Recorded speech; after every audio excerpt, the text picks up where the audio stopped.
తిరుపతి తిరుమల వెంకన్న సాక్షిగా తిరుపతిలో పట్టపగలు నడి రోడ్డు పైన ప్రజాస్వామ్యం కూని అయింది, గాయపడింది. క్షుద్ర రాజకీయాలు, రౌడీయిజం, గూండాయిజం చేతిలో బలైపోయింది.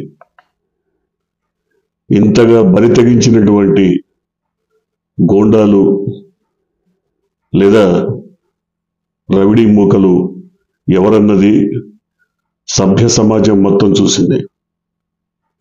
Tirupati municipal corporation deputy mayor ఎన్నిక సందర్భంగా ఎంత రణరంగం జరిగింది, ఎంత దౌర్జన్యకాండ జరిగింది, ఎంతగా మానవ హక్కుల హరణం జరిగింది, ఇవన్నీ కూడా సభ్య సమాజం ప్రత్యక్షంగా చూడగలిగింది. ముఖ్యంగా వైసీపీ కార్పొరేటర్లని కిడ్నాప్ చేయటం, వారిపై దాడులు చేయటం, వారిపై హత్యాయత్నం చేయటం, ఇవన్నీ కూడా ప్రజలందరూ చూస్తుండగానే నడి రోడ్డు పైన జరిగినటువంటి సంఘటనలు. తిరుపతి మున్సిపల్ కార్పొరేషన్లో 50 మంది సభ్యులు ఉన్నారు. అందులో 48 మంది వైసీపీ కార్పొరేటర్లు, ఒక్కరు టీడీపీ కార్పొరేటర్, ఒకరు మేయరు. అయితే డిప్యూటీ మేయర్గా కరుణాకర్ రెడ్డి కుమారుడు మొన్నటిదాకా ఉన్నారు. ఎన్నికల సందర్భంగా ఆయన రాజీనామా చేసి ఎన్నికల్లో పోటీ చేశారు. ఆ సందర్భంగా ఆ పదవి ఖాళీ అయింది. డిప్యూటీ మేయర్ పదవికి మళ్ళీ ఎన్నిక జరుగుతున్న సందర్భంగా ఇంత గందరగోళం జరిగింది. గత 4 రోజులుగా ఒక మంత్రిని లోకేష్ ఇక్కడ డిప్యూట్ చేశారు. ఇక్కడ ఈ యుద్ధ వాతావరణాన్ని పర్యవేక్షించడానికి, దగ్గరుండి జరిపించడానికి ఒక మంత్రిని లోకేష్ పంపించారు, అనగాని సత్యప్రసాద్. ఆయన దగ్గరుండి ఈ మొత్తం కార్యక్రమానికి నాయకత్వం వహించారు. అలాగే జనసేనకు సంబంధించిన ఒక ఎంపీ కుమారుడు, ఆయన కూడా ఈ మొత్తం దౌర్జన్యకాండలో వెనక ఉండి పథక రచన చేయటమే కాకుండా ప్రత్యక్షంగా కూడా పాల్గొన్నారు. వైసీపీ కార్పొరేటర్లను భయపెట్టడం, వారిపై దాడులు చేయటం, హత్యాయత్నం చేయటం, కిడ్నాప్ చేయటం, ఇవన్నీ కూడా వరుసగా జరుగుతున్న పరంపరలో భాగం. అయితే 3 రోజుల క్రితమే వైసీపీ కార్పొరేటర్లని భయపెట్టి లొంగ తీసుకోవడానికి ప్రయత్నాలు మొదలయ్యాయి. అయితే డిప్యూటీ మేయర్ పదవికి ఎవరైతే పోటీ చేస్తున్నారో వైఎస్ఆర్సీపీ కార్పొరేటర్, ఆయన ఇంటిని కూల్చేయడానికి, ఆయన నిర్మాణ రంగంలో ఉన్నారు కాబట్టి ఆయన నిర్మాణంలో ఉన్నటువంటి ఒక ఇంటిని కూల్చేయడానికి బుల్డోజర్లను పెట్టి కూల్చివేత ప్రారంభించిన తర్వాత ఆయన టీడీపీలో చేరుతున్నట్టు ప్రకటించగానే ఆపేశారు. అంటే ఇంతగా దౌర్జన్యం, ఇంతగా రౌడీయిజం. ఆయన పైన దాదాపు ఒక వారం రోజులుగా ఒత్తిడి జరుగుతూనే ఉంది, విత్డ్రా చేసుకోమని, ఉపసంహరించుకోమని. కానీ వినకుండా ఆయన వైఎస్ఆర్సీపీ తరఫున పోటీకి దిగినప్పుడు బుల్డోజర్లు తీసుకెళ్లి ఆయన ఇంటి మీదకి కూల్చేస్తామని కూర్చున్నప్పుడు తప్పక ఆయన రాజీనామా చేయాల్సి వచ్చింది, వైఎస్ఆర్సీపీ నుంచి తొలగాల్సి వచ్చింది. ఆ తర్వాత ఈ పరిణామం చూసిన తర్వాత వైఎస్ఆర్సీపీ కార్పొరేటర్లను ఒక హోటల్లో ఉంచడం జరిగింది. అర్ధరాత్రి ఆ హోటల్ పైన దాడి చేసి టీడీపీ జనసేన మూకలు దౌర్జన్యానికి దిగి, దాడికి దిగి, వారిపైన హత్యాయత్నానికి దిగిన పరిస్థితి. ఆ తర్వాత వారందరినీ భూమన కరుణాకర్ రెడ్డి ఇంటికి తరలించడం, అక్కడ కూడా దాడికి ప్రయత్నం చేశారు. చివరికి వారందరూ వాళ్ళ ఎన్నిక సందర్భంగా ఒక బస్సులో పద్మావతి యూనివర్సిటీ సెనెట్ హాల్కు వస్తున్నప్పుడు మొదటి గేటు వద్దే జనసేన, టీడీపీ గూండాలు, రౌడీలు, అల్లరి మూకలు బస్సుపై దాడి చేసి, బస్సు అద్దాలు పగలగొట్టి, బస్సుని పూర్తిగా ధ్వంసం చేసి, బస్సులోకి చొరపడి దాదాపు 7గురిని చితకబాది, 7 కార్పొరేటర్లను చితకబాది వారిపై హత్యాయత్నం చేసి వారిని నేరుగా తమ శిబిరానికి కిడ్నాప్ చేసి తీసుకెళ్లినటువంటి పరిస్థితి. ఇంత జరుగుతున్న పోలీసులు ప్రేక్షక పాత్ర వహించారు. ఈ మొత్తం కిడ్నాప్ వ్యవహారం అయిపోయిన తర్వాత తాపీగా ఎస్పీ హర్షవర్ధన్ రాజు అక్కడికి చేరుకొని తన వంతు ప్రయత్నాలు ఏదో చేస్తున్నట్టుగా కనిపించారు.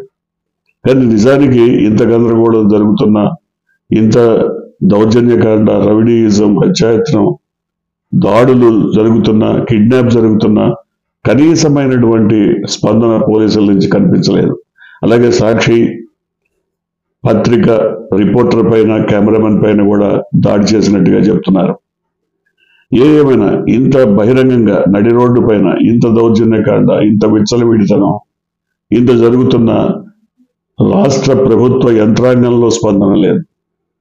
మాట్లాడితే డిప్యూటీ ముఖ్యమంత్రి వైఎస్ఆర్సీపీ గూండాలు, వైఎస్ఆర్సీపీ రౌడీలు అని మాట్లాడేటువంటి పెద్ద మనిషి ఇప్పుడు ఈ దౌర్జన్యకాండ తమ పార్టీ నేతల నాయకత్వంలోనే జరిగింది. మీ పార్టీ ఎంపీ కుమారుడే సారథ్యం వహించారు. మీ పార్టీ నాయకులే దీనికి నేతృత్వం వహించి ఇంత పెద్ద రౌడీజానికి, గుండాయిజానికి తెగబడ్డారన్న వార్తలు వస్తున్నాయి. మరి దీనిపైన ఏం చెప్తారు? మీరెందుకు చొరవ తీసుకొని కలిగించుకొని ఇలాంటి వాటికి పాల్పడొద్దని, ప్రజాస్వామ్యాన్ని కాపాడాలని ఎందుకు చెప్పలేకపోతున్నారు? ముఖ్యంగా తిరుపతి సంఘటన మాత్రం తలదించుకునేలా ప్రజాస్వామ్యవాదులందరూ కూడా తలదించుకునే పరిస్థితిని తీసుకొచ్చింది. అనేక మంది ఇప్పటికే ఈ అంశం పైన కోర్టుకు వెళ్లాలని నిర్ణయించారు. వైఎస్ఆర్సీపీ పార్టీ తరఫున కోర్టు తలుపు తట్టాలని, న్యాయం కోరాలని మరి అభిప్రాయపడుతున్నారు. కానీ ఎవరినైతే కిడ్నాప్ చేసి మరి టీడీపీ జనసేన గుండాలు తీసుకెళ్లిపోయారో వారిని తెచ్చి అప్పగించే వరకు మేము ఎన్నికల్లో పాల్గొనమని వైసీపీ మరి గట్టిగానే వ్యతిరేకించింది. సెనెట్ హాల్లోకి వచ్చే అవకాశమే లేదని తెగేసి చెప్పింది. ఇంత జరుగుతున్న అధికార యంత్రాంగం కూడా నిమ్మకు నీరెత్తినట్టు మౌనం వహించడం ఆశ్చర్యానికి గురి చేస్తోంది. సాక్షాత్తు మంత్రి, రాష్ట్ర మంత్రి ఈ మొత్తం వ్యవహారానికి నాయకత్వం వహించడం, ఇంతగా తగ్గింపు ఇది ఒక చోటే కాదు, హిందూపూర్లో కానీ, గుంటూరులో కానీ, మిగతా చోట్ల కానీ ఇదే రకమైనటువంటి పరిస్థితి. విచ్చలవిడిగా రౌడీ మూకలు తెగబడి, గూండాయిజానికి, రౌడీయిజానికి తెగబడి ఇంతగా దాడులు చేస్తున్నప్పటికీ కూడా ప్రభుత్వం ఇంకా నంగనాచి కబుర్లు చెప్పడం ఏ మేరకు సమంజసమో వారికే తెలియాలి. ఇది ప్రజలు చూస్తున్నారు, ప్రత్యక్షంగా చూస్తున్నారు. ప్రజాస్వామ్యవాదులంతా ఖండిస్తున్నారు. ఇది తగదు, కూడదని చెప్తున్నారు.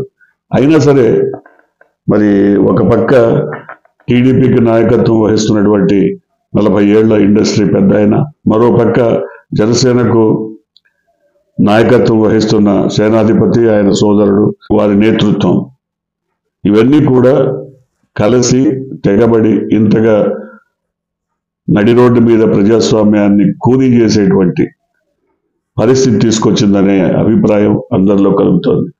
ఇప్పటికైనా ఇలాంటి వాటిని కనీసం ఖండిస్తే అధినాయకులు కొంతలో కొంతైనా వారిపైన సద్భావన కలిగేటువంటి అవకాశం ఏర్పడుతుంది.